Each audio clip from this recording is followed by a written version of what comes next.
कि अंग्रेजों का न्यू ईयर तो हम भी क्लब में मनाते हैं, पर हिंदू नववर्ष के दिन हम क्लब नहीं मंदिर जाते हैं, भगवे को अपने सीने से लगाते हैं और दिल से डंके की चोट पे श्री राम के नारे लगाते हैं। तो बोले जय श्री राम। मैं ये चाय नहीं पीऊंगा, मतलब नहीं पीऊंगा। तो क्यों नहीं पियेंगे? ये चाय अब्दुल की दुकान से लाए हुए दूध से बनी है, इसलिए मैं चाय नहीं पीऊंगा।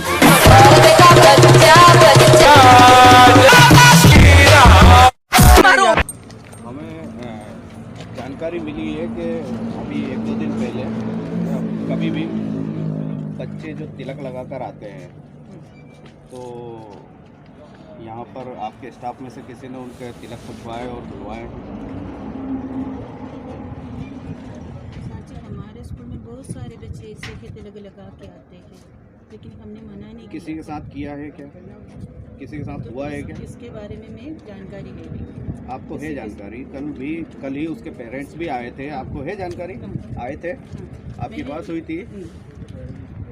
तो आप उसी बच्चे के पेरेंट्स को हमने भी बताया, क्योंकि जो टीचर लोग का पेरेंट्स से हमारे आते किसी को जानकारी नहीं होगी इसके बारे में। कैसी है ना?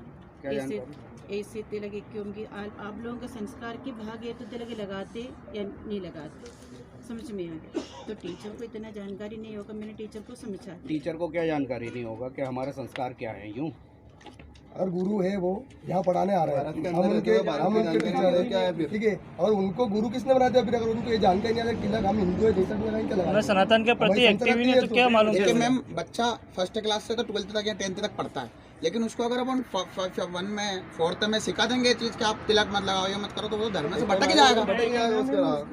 चलिए अपन पॉइंट पे ही मत जाओ। एक मिनट, पॉइंट पे ही आ जाते हैं कि आपके टीचर को ये जानकारी नहीं थी कि हम तिलक लगाते हैं। आपका ये कहना है? अंदर से आ जाओ, एक आदमी अंदर आ जाओ, हिमालय जिसको बनाना है अंदर चल जाओ।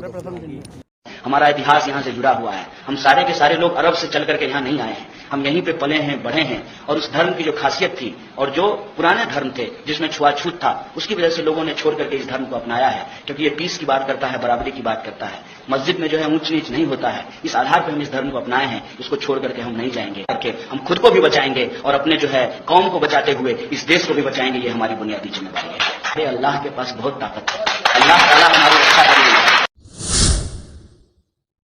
35-36 के इलेक्शन के बाद जो लाहौरनामा लिखा गया, मुफ्ती शफी उस्मानी ने रिसाला निहातुल अरफ फी गायतुन नसब लिखा, जिसमें जो कन्वर्टेड मुसलमान थे, जो पेशेवर मुसलमान थे, जो कामगर जातियां थी, उनके बारे में हदीस कुरान से साबित किया कि ये रजील होते हैं, कमीन होते हैं, नीच है, मलेच है, जितना बुरा बात कह सकते हैं। उन्हें उस रिसाले में ये भी लिखा गया है सुलेमान अलैहिस्सलाम के हवाले से कि जो बुनकर हैं वो जुल्हा, ये कहते हैं डेरिवेटिव टर्म, उनकी अकल जो है उनके जो है इनस में होती है। इस तरह की हदीस उस रिसाले में लिखा गया।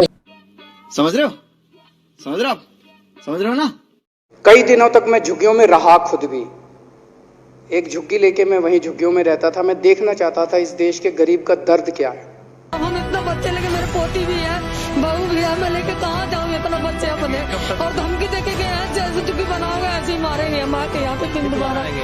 हमारी झुग्गियाँ तोड़ गए, कह रहे अपनी अपनी व्यवस्था कर लो, अब कहीं भी तुम जाओ, हमें मतलब नहीं है। जब यहाँ आता है, जब टाइम आता है, वोट के टाइम में आ गया, अब वोट लेने आएगा, देखेगा तो कहेगा कि हम नाली बनाएंगे, कूड़ा सफाई कराएंगे, यह कराएंगे, वह कराएंगे। और जब जीतता है तो कभी आता है नहीं देखने के लिए।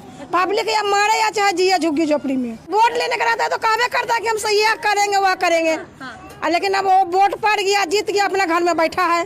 जब वो काम नहीं ढंग करवा रही तो क्या आएंगे वो? झुग्गी वाले हैं तो इसका मतलब ये नहीं कि हमारी कोई वैल्यू नहीं है।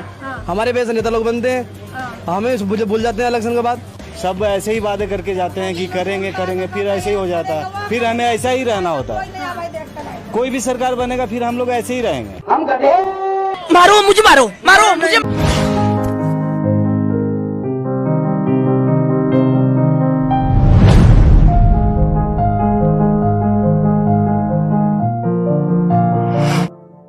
पापा, ये नया साल 2 बार क्यों आता है?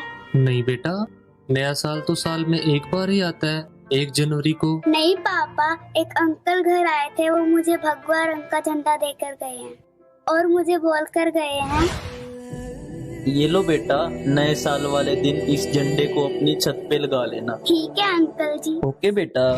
अरे वो बेटा, वो शाखा संघ वाले होंगे, वो हिंदुओं वाला नया साल मनाते हैं। पापा पापा फिर इसका मतलब हम हिंदू नहीं हैं? क्या हम दशहरा, दीपावली, राखी, होली ये नहीं मनाते? हाँ बेटा हम मनाते हैं। तो फिर ये अंग्रेजों वाला नया साल हम क्यों मनाएं? क्यों ना पहले हम अपना हिंदू नव वर्ष बनाएं? हाँ यार, हिंदू नव वर्ष को तो हम भूल ही गए, किसी को पता ही नहीं। ठीक है बेटा, जलगा दे फिर अपना भगवा झंडा घर के ऊपर और बोल दे अपनी माँ को हमारे हिंदू नव वर्ष पर खीर पूड़े बना लेगी। ठीक है पापा।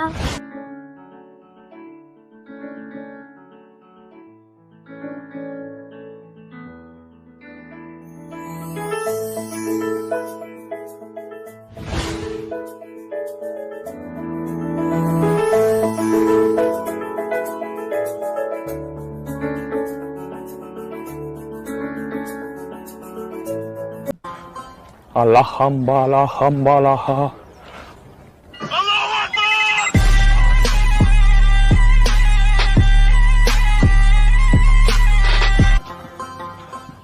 Allah.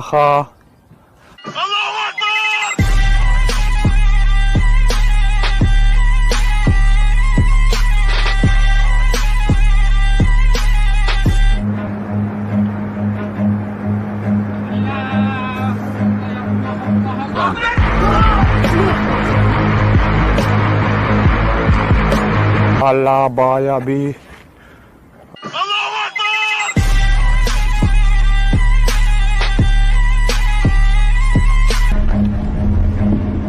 Damit was? Allah! Run.